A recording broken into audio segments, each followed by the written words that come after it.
What is going on, y'all? It is the Caveman back at it again with another video, and come another week of football comes another surprising Bills shutout victory. I mean, wow, this team is for real if you guys didn't figure that out yet. What a time to be a Buffalo Bills fan. I mean, holy shit. Before I recap the game and give you guys my thoughts, you guys know the drill around here. Matzo applesauce. If you're ever hungry, thirsty, whatever it might be, matzo applesauce will satisfy whatever satisfying you need to satisfy you. The Caveman guarantee. I promise it will never fail you. I went to the game this past Sunday. I had a very busy Saturday. I can't lie to you guys. I am very, very tired, so excuse my low energy levels in this video. I'm shot. But yes, here we go. The Buffalo Bills are now on a 3-game win streak after dropping that first game to an excusable Pittsburgh Steelers piss-poor pathetic roster. We are now 3-0 in the last 3, and we've been doing it in just absolutely dominating fashion. Not only do we beat, but we shut out these sorry-ass Houston Texans 40-0. 40 to freaking nothing. I mean, at first, at the start of the game, it didn't look like we were going to even come close to covering the spread,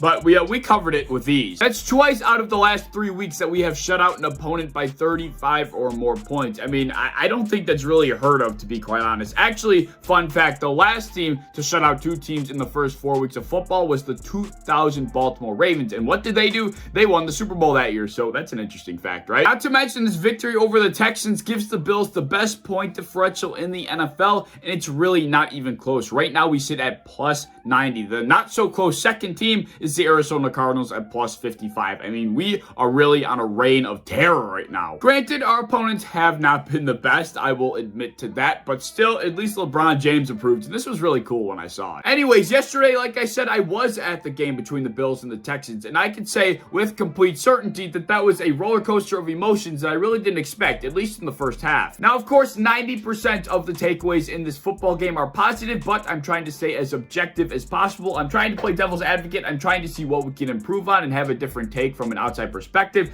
and I will get to that in a second, but let's stick with the positives to begin with. The first thing I will address, which turned out to be a really large positive, was Cody Ford getting benched before the game. We were notified that Cody Ford was going to be getting replaced. Darrell Williams was going to go from right tackle to right guard, and we were going to see rookie Spencer Brown at right tackle for his first NFL starting action. This was one of my larger concerns going into the year, was seeing the offensive line shift as much as it has, even up to this point with the John Feliciano injury. Now we're shifting around Cody Ford, which did turn out to be good. I really didn't like the idea of shifting around the offensive line all that often, but if it's working, it's working. I'm not going to complain yet. And not only was Spencer Brown's comedic ability on display, that dude was a clown out there, but he showed that he actually has the capabilities to be a potential starting right tackle in the NFL, so that was really good to see. I would be shocked if we saw Cody Ford unless Spencer Brown really starts to struggle in the future. I really think that Spencer Brown has that starting position locked in as of right now. Like I said, the offensive line was one of my bigger concerns going into the season. I just hope that all this experimenting doesn't come back to bite us, because, you know, all throughout the offseason, it was this continuity and development aspect that was really going to drive us into the season. I don't want to have that being screwed up all that often because of different injuries or because guys aren't performing, like things have already happened at this point. I just don't want that line to be shifted up too much. Hopefully, it's just for the time being. Secondly, I want to shout out the ground game. From Mitch Trubisky all the way up to Devin Singletary, our leading rusher, the ground game really showed out, and that was a very large, I think this was probably the biggest positive that we got out of this game. The Bills managed to muster 199 yards on the ground, which is only 52 yards shy of the passing total. That is something that you really wouldn't see from the Buffalo Bills very often, but being multidimensional is so imperative to being a successful championship roster, and I'm very glad to see that it's actually starting to work.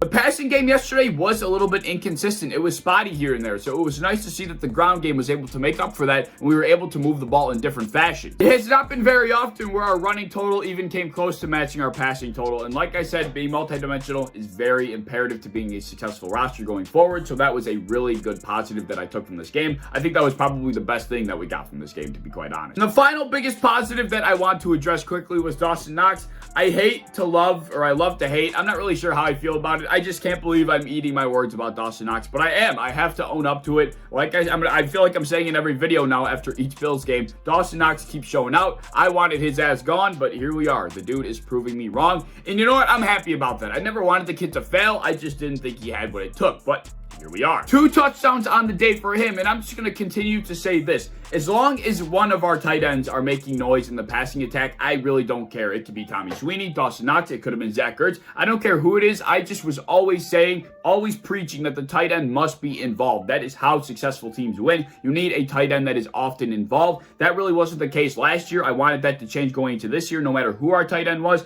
and that seems to be the case. So I'm very, very happy about that. And I guess my last true final positive would be that the defense played very well in this game, as they probably should. I mean, Davis Mills looked brutal. Davis Mills had looked brutal. This Texans offense is just nothing to fear whatsoever, especially with the given elements. They could not move the ball whatsoever. What the defense did yesterday is honestly what they should have done the entire time. But they do deserve credit because they were not 100% healthy. Matt Milano left the game relatively early with a hamstring injury, which I will get to in just a moment. And Jaquan Johnson and Cam Lewis filled in for the injured Teron Johnson and Jordan Poyer. So we were not 100% healthy. So guys that had to step in, stepped in and did their job perfectly well. So props to them. Even still, I mean, this Texans roster, it's just nothing to be afraid of. This Texans offense, really nothing to be afraid of. So shout out to the defense, but if they would have done anything different, I think it would have been something to be concerned about. All right, like I said earlier, of course, there were a few negatives that I have to take away from this game, being as objective as possible.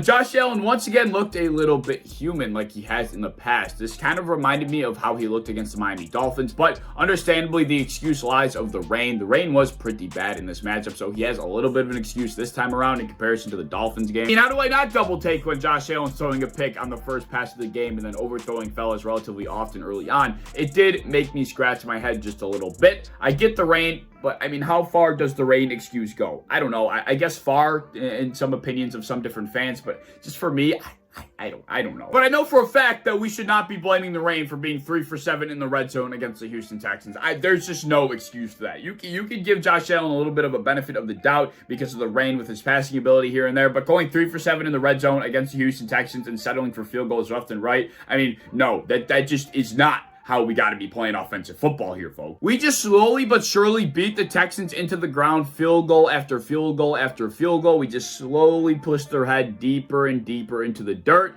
And yeah, that works against a team like that, but you know, against a different team that's a little better than that, you probably would be very lucky to even be in a game playing like that against a better team. So yeah, that's not excusable to me. On the Bills' 5th offensive drive in the second quarter, the Bills started with the ball at the 50-yard line. We got down to the Texans' 12 with Emmanuel Sanders' 20-yard catch and a 17-yard carry by Zach Moss. And once we got down to the 12, it looked like Brian Daboll had like a big brain fart moment for the next 3 plays, right? It looked like he was picking plays out of coach suggestions in Madden. I believe the first down on the Houston 12 was just an incomplete pass by Josh. The second play was Zach Moss stretched to the left, which was, I believe, similar to the play we ran, which got him 17 yards earlier on that drive. That carry went for 8 yards down to the Houston 3, and we had a 3rd and 1 on the Houston 3-yard line, right? And then what do? The very next play, we call the same thing. Zach Moss to the left, and it lost 5 yards, and we end up having to kick a field goal. Why did we do nearly the same play 3 times on that drive? It worked the first 2 times. Why are you doing it again?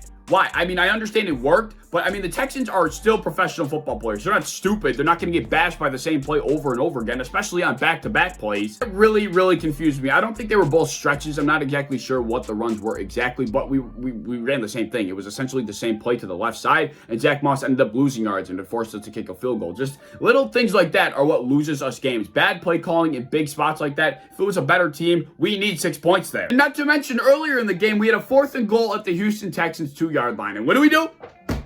Kick! Why? I believe it was right before the second quarter was about to end, but still, why? Why are we kicking in that spot? I don't know. Why not just go for that? I don't know. I guess I might have a just completely different philosophy in comparison to Sean McDermott and Brian Daboll. I just think aggression wins football games, and you just can't be taking 3 time and time again against better teams. It's like a bad habit to get into. You got to be going for it in these different opportunities. That's just my opinion about it. And the last negative that I briefly mentioned earlier in the video, Matt Milano went down with a hamstring injury after Laramie Tunsil pushed him from behind. He hobbled off the field and he was immediately ruled doubtful to return. That's like not good at all. AJ Klein filled his role relatively well against the Houston Texans, but we're going into a week where we're playing the Kansas City Chiefs. You'd like to think we're going to have Matt Milano there and our defense fully healthy and not guys like Jaquan Johnson Johnson and freaking AJ Klein. No knock on them, but I just want our defense to be healthy and our starters to be in there against the best offense in the NFL. According to Banged Up Bills, this seems to be something that Matt Milano deals with almost on a yearly basis, and in 2021, it's making another appearance. The defense does not appear to be healthy right now. Teron Johnson, Jordan Poyer, and Matt Milano are three guys with massive injuries that we have to keep an eye on, key players that we are going to need against the Kansas City Chiefs. But I believe that's all I got. If you have any thoughts, please leave them down below. If you enjoyed the video, as always, please like, subscribe, do all that fun stuff. If you want to hit that bell to be notified when I upload, I would appreciate that. You want to go over to Twitter, follow me over there, I would appreciate that as well. I'm a part of the built-in Buffalo content creation team. If you enjoy Buffalo Bills content, be sure to follow and subscribe to us on any social medias you might have, and I hope to see you in the next one. Peace.